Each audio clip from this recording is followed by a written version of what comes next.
Hello everyone, welcome back to my channel. তো আজকে আমি রাস্তা থেকে শুরু করলাম ব্লগটা, ঠিক আছে। আজকে ফার্স্ট দিন পুজোর, তো একটু দেরি হয়ে গেল, তো তার জন্য সরি। মানে ভিডিওটা আমি এডিট করতে পারছিলাম না, কারণ বাড়ির সামনেই পুজো হচ্ছিলো, তো প্রচুর গান বাজনা, তো ওই জন্য ভিডিওটাকে এডিট করতে পারছিলাম না। তো আমি কিছুদিন পরেই দিচ্ছি, ঠিক আছে। কার্তিক পুজো হয়ে তো গেছে অনেক দিনই, মানে কালকেই শেষ হলো জাস্ট। তো এটা হচ্ছে ফার্স্ট দিনের ব্লগ, ঠিক আছে। তো ওইটা যেটা দেখলে ওটা হচ্ছে মা সন্তোষী। তো আমাদের এখানে রাসের মতনই নানা রকমেরই ঠাকুর হয় পুজোতে, কার্তিক পুজোতেও। আর এটা হচ্ছে রাধাকৃষ্ণের পুজো।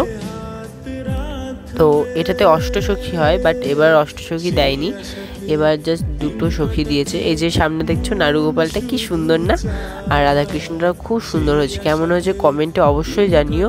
তোমরা সব কটা ঠাকুরই কেমন লাগছে অবশ্যই করে জানিও। আর দেখো প্রথম দিনেও এতটা ভিড়, আর দ্বিতীয় দিনে তো মারাত্মক প্রকারের ভিড় হয়েছিল, সেটা দেখাবো অবশ্যই আমি নেক্সট ব্লগে, ওটাই দেখাবো। আর এই যে এটা হচ্ছে মা শ্মশানকালী, ঠিক আছে।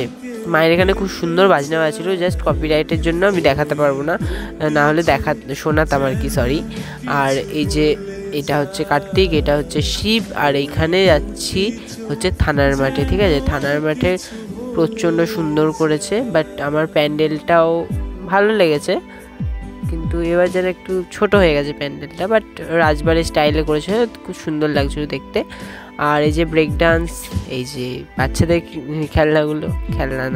গাড়িগুলো, এই যে থানার মাঠে পুরোটা প্রচুর ভিড় হয়েছিল প্রথম দিনও, আর সেকেন্ড দিন তো একবারে পা ফেলার জায়গা ছিল না, এমন ভিড় হয়েছিল। আর এখানে একটু দাঁড়িয়ে দাঁড়িয়ে অনুষ্ঠান দেখছিলাম। তো এই অনুষ্ঠান দেখতে দেখতে, ও আর একটা কথা, ভেতরে তো আমি ঢুকতেই পাইনি, এত ভিড়। আমরা এখন ব্রেক ডান্সে উঠবো, চলো। আমি উঠবো না, এ উঠবে না, আমি আর মঙ্গল উঠবো।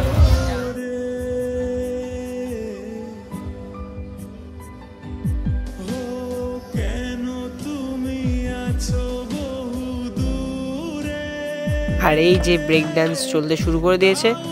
তো আমার তো ব্রেক ডান্সে একটু ভয় লাগে না, আমার জাস্ট মজা লাগে, জাস্ট মজা। সিরিয়াসলি বলছি, আমার বন্ধুটা খুবই ভয় পাচ্ছিল, বাট ভয় বলতে কেমন যে ওর মানে বমি পায় বা গা পাক দেয় এরকম টাইপের হয় বলেই ও সেটা নিয়েই ভয় পাচ্ছিল, বাট আমার এইসব কোনো কিচ্ছু হয়ও না। আর আমি সিরিয়াসলি বলতে খুব মজা পাই, এগুলোতে খুব মজা পাই। আমার এই সমস্ত জিনিসের চাপতে, খাওয়ার ছেড়ে বড় কথা, এইগুলো করতেই সব থেকে বেশি ভালো লাগে। তো কি সুন্দর ঘোরাচ্ছিল, যা মজা হচ্ছিল না বন্ধু, কি বলবো।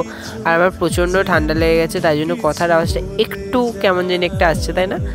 আর এই যে নেমে পড়েছি, বাবা নেমে যেন টলছি, বাট তাও আমার দারুণ লাগে, বলবো আমি বারবারই বলবো সেটা। আর এই যে একটু পাপড়ি চাট নিয়ে নিয়েছি আমি, আমার বোন আর মঙ্গল খাবো, মানে 3 প্লেট নিয়েছিলাম, সরি 2 প্লেট নিয়েছিলাম, ও খাইনি, বন্ধুটা আমাদের থেকে একটা করে তুলে নিয়েছিল। আর এই যে নিলাম পান, ঠিক আছে। পানটা তোমাদের দেখাতে ভুলে গেছিলাম, ওই জন্য আবার বের করে আবার খেলাম। পানটা না খুব সুন্দর খেতে ছিল, 20 টাকা করে পিস নিয়েছে এক একটা পান। আর এই যে এটা আমাদের ব্যাংকাটা মাঠের, মানে কয়লাবাটি মাঠ যাকে বলে, ওখানকার গেট। কি সুন্দর লাগছে না হোয়াইটের মধ্যে, আর প্যান্ডেলটা পুরো ইয়েলোর মধ্যে, জাস্ট ওয়াও কম্বিনেশন, ঠিক আছে। তো দেখো কি সুন্দর, তাই না। আর এখন একটুখানি নিজেদেরকে দেখিয়ে যাচ্ছি বাড়ির দিকে। তো ওই যে আমার বন্ধু, আমি আর আমার বোন বেরিয়ে, সেই কারণে আমার দিকে ঘোরানো ক্যামেরা। আজকে যেহেতু রাশের আরো, সেই কারণে হচ্ছে আজকে অতটাও কার্তিক পুজোতে ভিড় হয়নি, বাট কালকে চরম ভিড় হবে, আই এম শিওর। কারণ কালকে আমাদের এখানে কার্তিক ঠাকুরের আরন, বাট আমাদের ঠাকুর বেরোবে না কালকে, আমাদের বেরোবে মঙ্গলবার, মানে 4 দিনের দিন। তো বন্ধু সবার শেষে আমাদের প্যান্ডেল এবং মাকে দেখিয়ে ভিডিওটাকে শেষ করলাম। জয় মা কমলা কামিনী, বাই।